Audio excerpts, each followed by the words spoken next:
नमस्कार सभी को। आज हम कक्षा 10वीं सामाजिक विज्ञान अर्धवार्षिक परीक्षा 23-24 का सामाजिक विज्ञान का सेट ए हल करने वाले हैं। इसमें हमारा पहला प्रश्न है, निम्नलिखित प्रश्नों का सही विकल्प चुनकर लिखिए। इसमें 6 प्रश्न हैं, प्रत्येक में 1 अंक है। रवींद्रनाथ टैगोर द्वारा बनाए गए चित्र में भारत माता के हाथ में फूल है तथा उनके हाथों उसमें तथा ये हाथी और शेर के बीच खड़ी हैं। इस चित्र में हाथी और शेर प्रतीक है शक्ति और सत्ता का। इसका सही उत्तर है शक्ति और सत्ता। अवनालिका अपर्दन मृदा को बनाता है, तो इसका सही उत्तर है कृषि के लिए अनुपयुक्त। अवनालिका अपर्दन के कारण कृषि भूमि कृषि के लिए अनुपयुक्त हो जाती है। प्रश्न तीसरा, श्रृंगरवेरा इलाहाबाद में जल संरक्षण हेतु एक उत्कृष्ट जल संग्रहण तंत्र किस नदी पर बनाया गया है? तो इसका सही उत्तर है गंगा नदी पर। चौथा, राष्ट्रवाद जो 19वीं शताब्दी के अंत में एक शक्ति के रूप में उभरा, उसका अर्थ है अपने देश और उसके इतिहास और संस्कृति के लिए मजबूत भक्ति। इसका सही उत्तर है। सत्ता की साझेदारी सही है क्योंकि यह विविधता को अपने में समेट लेती है। सही उत्तर आ है। सकल घरेलू उत्पाद का मापन कौन करता है? इसका सही उत्तर है आ, केंद्रीय सरकार।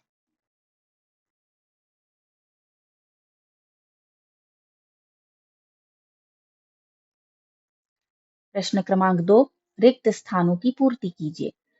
जल संरक्षण से संबंधित खादीन और जौहद किस राज्य से संबंधित हैं? इसका सही उत्तर है राजस्थान। सन 1918 में गांधी जी सूती कपड़ा कारखानों के मजदूरों के बीच सत्याग्रह आंदोलन चलाने किस नगर पहुंचे थे? तो सही उत्तर है अहमदाबाद नगर पहुंचे थे। खालिस्तान अंतरराष्ट्रीय एजेंसी व्यापार की अनुमति देती है और देशों के बीच आपसी व्यापार पर काम करती है, तो इसका सही उत्तर WTO विश्व व्यापार संगठन जो अंतरराष्ट्रीय एजेंसी है, मुक्त व्यापार की अनुमति देती है। चौथा, असम, नागालैंड, अरुणाचल प्रदेश और मिजोरम संविधान के अनुच्छेद 371 के तहत विशेष शक्तियों का लाभ उठाते हैं। पांचवा, भारत मानव विकास सूचकांक में मध्यम विकास श्रेणी में आता है। मध्यम विकास श्रेणी में आता है। छठवां, वन्य जीवों के आवास रक्षण हेतु पहला कानून 1972 में वन्य जीव संरक्षण अधिनियम में बनाया गया था। 1972 में जो वन्य जीव संरक्षण अधिनियम बनाया गया वह वन्य जीवों के आवास रक्षण के लिए पहला कानून था। प्रश्न तीसरा, निम्नलिखित प्रश्नों के उत्तर सत्यासत्य में लिखना है। प्रश्न इसका पहला है, भारत में पहली कपड़ा मिल 1854 में बंबई में लगाई गई थी, यह सत्य है। संविधान द्वारा 22 भाषाओं को 7वीं अनुसूची में रखा गया है, यह सत्य है क्योंकि 7वीं नहीं 8वीं अनुसूची में रखा गया है। तीसरा, GDP का पूरा नाम सकल घरेलू उत्पाद है, ये सत्य है। मध्य प्रदेश में स्थानांतरित कृषि खरीफ नाम से जानी जाती है, ये असत्य है। प्रथम अंतर्राष्ट्रीय पृथ्वी सम्मेलन सन 1943 आयोजित हुआ, यह असत्य है क्योंकि 1992 में आयोजित किया गया था। डॉक्टर अंबेडकर द्वारा मार्च 1933 में दमित वर्ग एसोसिएशन की स्थापना की गई, यह सत्य है क्योंकि दमित वर्ग एसोसिएशन की स्थापना 1930 में की गई थी। सही जोड़ी बनाइए। सही जोड़ी प्रश्न चौथा है, इसका पहला है भैरव देव डांको सेंचुरी, जिसका सही उत्तर है राजस्थान में है। श्रीलंका का प्राचीन भाषा सिंहली है। बेल्जियम की राजधानी ब्रुसेल्स है और पहला विमुद्रीकरण 1946 में हुआ। स्टेपलर रेशों के हिसाब से ऊन छांटना स्टेपलर कहलाता है। उद्योग और कारखाना यह द्वितीयक क्षेत्रक में आते हैं, जिसे औद्योगिक क्षेत्रक भी कहते हैं। प्रश्न नंबर 5, निम्नलिखित प्रश्नों के उत्तर एक शब्द या एक वाक्य में लिखिए। क्रांति मानव जाति का जन्मजात अधिकार है जिसका अपहरण नहीं किया जा सकता। यह कथन किसका है? तो यह कथन भगत सिंह का है। पूर्ण स्वतंत्रता का प्रस्ताव कब पारित हुआ? तो यह प्रस्ताव 1929 में पारित हुआ। तीसरा, सन 1634 में किसने लिखा था कि छोटी चेचक उपनिवेशवाद के लिए ईश्वर का वरदान है? तो ये थे जॉन विनपार्थ, गवर्नर जॉन विनपार्थ। धर्म और राजनीति को अलग नहीं किया जा सकता, उक्त कथन महात्मा गांधी का है। प्रश्न पांचवा, ऋण के औपचारिक स्रोतों की कार्य प्रणाली पर भारत में कौन नजर रखता है? तो ये नजर आरबीआई या रिजर्व बैंक ऑफ इंडिया रखता है। पेरियार बाघ रिजर्व परियोजना किस राज्य में स्थित है? तो यह केरल राज्य में स्थित है। इसके बाद हमारे 2 नंबर के प्रश्न शुरू हो जाते हैं। ये 2 नंबर के प्रश्न नंबर 17 तक हैं, जिनके उत्तर हम इस तरह देखेंगे। अब हमने बहुविकल्पीय प्रश्न हल कर लिए हैं। बहुविकल्पीय प्रश्न में पहले प्रश्न का उत्तर है शक्ति और सत्ता का, दूसरे का कृषि के लिए अनुपयुक्त, तीसरा गंगा नदी, चौथा अपने देश और अपने इतिहास और संस्कृति के लिए मजबूत भक्ति, पांचवा यह विविधता को अपने में समेट लेता है, छठवां केंद्रीय सरकार। इसी तरह रिक्त स्थानों में पहले रिक्त स्थान में राजस्थान, दूसरे में अहमदाबाद, तीसरे में डब्ल्यूटीओ, चौथे में 371, पांचवे में मध्यम, छठवें में 1972। इसके बाद निम्नलिखित प्रश्नों के सत्य सत्य में उत्तर। तो पहला सत्य, दूसरा असत्य, तीसरा सत्य, चौथा असत्य, पांचवा असत्य, छठवां असत्य। सही जोड़ी भी इसी तरह, पहले की राजस्थान है, दूसरे की सहेली, तीसरा ब्रुसेल्स, चौथा 1946 और पांचवा रेशो के हिसाब से ऊन छाटला और फिर द्वितीयक क्षेत्रक। अब प्रश्न नंबर 5 था कि एक शब्द या एक वाक्य में उत्तर देना था। तो पहले का उत्तर भगत सिंह था, दूसरा दिसंबर 1929 को जवाहरलाल नेहरू की अध्यक्षता में लाहौर अधिवेशन में पूर्ण स्वतंत्रता का प्रस्ताव पारित हुआ था। ठीक है। अब जॉन विनपार्थ ने कहा था कि जो छोटी चेचक है वो उपनिवेशवाद के लिए वरदान है। ये उन्होंने 1634 में लिखा था। चौथा है महात्मा गांधी ने कहा था और पांचवा रिजर्व बैंक ऑफ इंडिया ऋण के औपचारिक स्रोतों पर नजर रखता है। छठवा केरल पेरियार बाघ रिजर्व परियोजना है। प्रश्न छठवा, अब यहाँ से 2 नंबर के प्रश्न शुरू होते हैं। भारत में सबसे अधिक कौन सी मिट्टी पाई जाती है? उसकी विशेषताएं लिखिए। भारत में सबसे अधिक जलोढ़ मिट्टी पाई जाती है और उसकी विशेषता है इसका निर्माण जलोढ़ निक्षेपण से होता है। दूसरा, इसमें नाइट्रोजन फास्फोरस की मात्रा कम होती है। तीसरा, पोटास और चूना की पर्याप्त मात्रा होती है और चौथा, गेहूं की फसल के लिए यह उत्तम है। इसमें अथवा का प्रश्न है, भूमि निम्नीकरण के कोई 2 कारण लिखिए।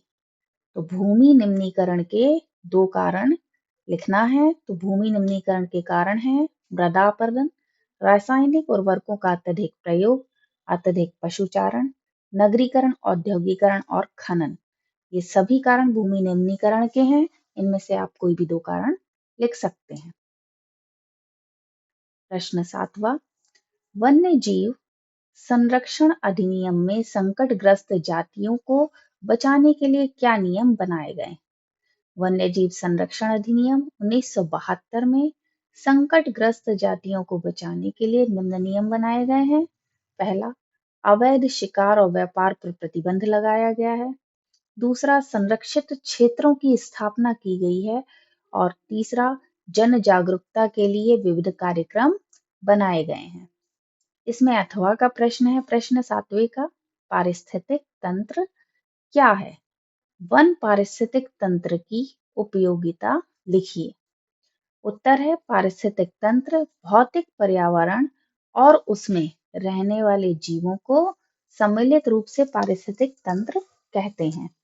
वन पारिस्थितिक तंत्र की उपयोगिता है कि ये प्राथमिक उत्पाद हैं जिन पर दूसरे जीव निर्भर करते हैं। दूसरा, ये मूल्यवान वन पदार्थों, खनिज और अन्य संसाधनों के संचय कोश हैं। ये इनकी उपयोगिता है। ये बहुत उपयोगी हैं। अगला प्रश्न है प्रश्न नंबर 8। उत्तर पश्चिम भारत में रबी फसलों की सफलता के दो कारण लिखिए। तो उत्तर पश्चिम भारत में रबी की फसलों की सफलता के दो कारण लिखने हैं। तो इसमें एक कारण है यहाँ जल की उपलब्धता है। दूसरा है हरित क्रांति। एक कारण ये भी है कि पश्चिमी विक्षोभ के कारण यहाँ जो वर्षा होती है उसके कारण भी यहाँ रबी की फसलें जो है अच्छी होती हैं। इसमें अथवा का प्रश्न है क्या कारण है कि भारतीय बाजार में जूट की मांग कम होती जा रही है। भारतीय बाजारों में जूट की मांग आधुनिकीकरण के कारण कम होती जा रही है। मशीनों का जो आधुनिकीकरण हो गया है, मशीनों के द्वारा विभिन्न अम, अ, आधुनिकीकरण के कारण जो नई चीजों का उपयोग किए जाने लगा है जूट के स्थान पर, जिसके कारण जूट की मांग आधुनिक बाजार में कम होती जा रही है, भारतीय बाजार में कम होती जा रही है। प्रश्न 9वां, यूरोप में राष्ट्रवाद की शुरुआत कब और कैसे हुई। यूरोप में राष्ट्रवाद की शुरुआत 1789 में फ्रांस की क्रांति के साथ हुई। अथवा में इसका प्रश्न है प्रश्न 9वां, जॉल वेलाइन नामक शुल्क संघ क्या था, इसकी स्थापना क्यों की गई। उत्तर है जॉल वेलाइन एक जर्मन शुल्क संघ था जिसकी स्थापना 1834 में की गई, जिसका उद्देश्य विभिन्न राज्यों के बीच व्यापार अवरोधों को समाप्त करना था। मुद्राओं की संख्या पहले 20 से अधिक थी। जॉल बेलाइन की स्थापना के बाद मुद्राओं की संख्या 2 कर दी गई। प्रश्न नंबर 10वां, सत्ता का क्षैतिज बंटवारा क्या है। जब उत्तर है इसका जब शासन के विभिन्न अंग विधायिका, कार्यपालिका और न्यायपालिका के बीच सत्ता के बंटवारे की व्यवस्था होती है तब इसे सत्ता का क्षैतिज बंटवारा कहते हैं। अथवा में इसका प्रश्न है दबाव समूह क्या है, लिखिए। ऐसे लोगों का संगठित समूह जो सामान्य हितों की रक्षा के लिए मिलकर काम करते हैं। इनका लक्ष्य सरकार पर दबाव बनाकर सरकारी नीतियों में बदलाव लाना है। ये सरकार और जनता के बीच कड़ी का कार्य करते हैं। ठीक है, तो वे समूह जो संगठित समूह जो सामान्य हितों की रक्षा के लिए मिलकर काम करते हैं और इनका लक्ष्य सरकार पर दबाव बनाना होता है और दबाव के द्वारा ये सरकारी नीतियों में बदलाव लाने का प्रयास करते हैं। प्रश्न 11वां, 16वीं शताब्दी में अमेरिका की खोज ने व्यापार और जीवन को हर जगह कैसे बदल दिया, एक उदाहरण दीजिए। उत्तर है वर्तमान पेरू और मैक्सिको में स्थित खानों से कीमती धातुओं जैसे चांदी ने यूरोप की संपत्ति को बढ़ाया और एशिया के साथ व्यापार को वित्तीय रूप से पोषित किया। इस तरह अमेरिका की खोज ने व्यापार और जीवन को बदल दिया। अब अगला प्रश्न है, इसमें अथवा में ही प्रश्न 11वां है, होम चार्जेस या देसी खर्चे क्या थे।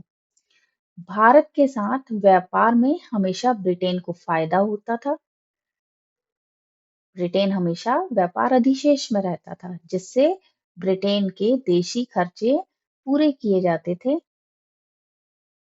जो फायदा होता था उससे ब्रिटेन के देशी खर्चे पूरे किए जाते थे जिसमें ब्रिटिश अधिकारियों और व्यापारियों द्वारा नकद भेजना, भारत के विदेशी ऋण पर ब्याज भुगतान और भारत में ब्रिटिश अधिकारियों की पेंशन आदि शामिल थे। मतलब जो भी उन्हें फायदा होता था ब्रिटेन को भारत के साथ व्यापार में, तो उसको वो इन देसी खर्चों पर व्यय करते थे।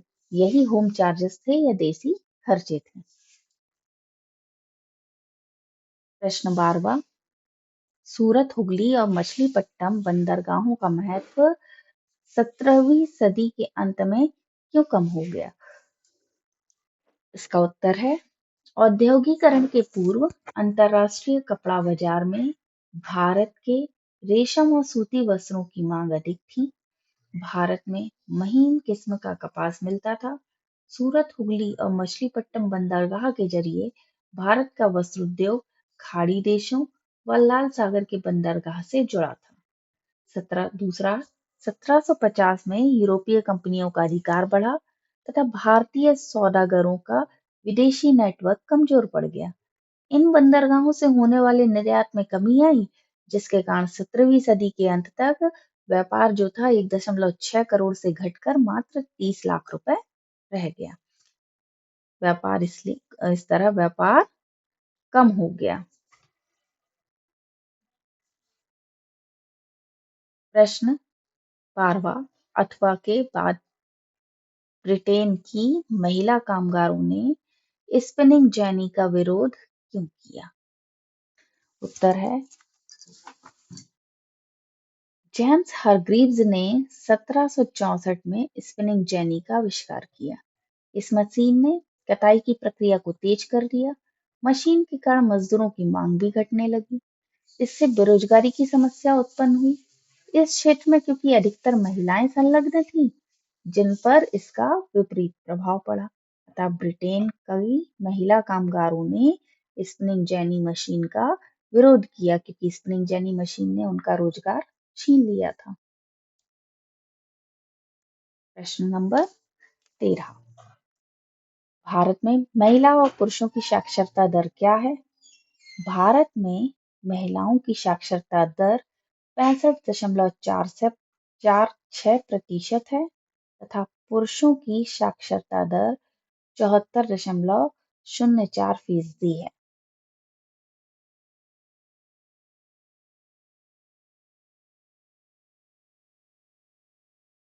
इसमें अथवा का प्रश्न है। प्रश्न नंबर 13 अथवा में है, महिलाओं का राजनीति में प्रतिनिधित्व से क्या तात्पर्य है? भारतीय राजनीति में महिलाओं के प्रतिनिधित्व की स्थिति बहुत ही खराब है। विधायिका और मंत्रिमंडल में महिलाओं की संख्या बहुत कम है।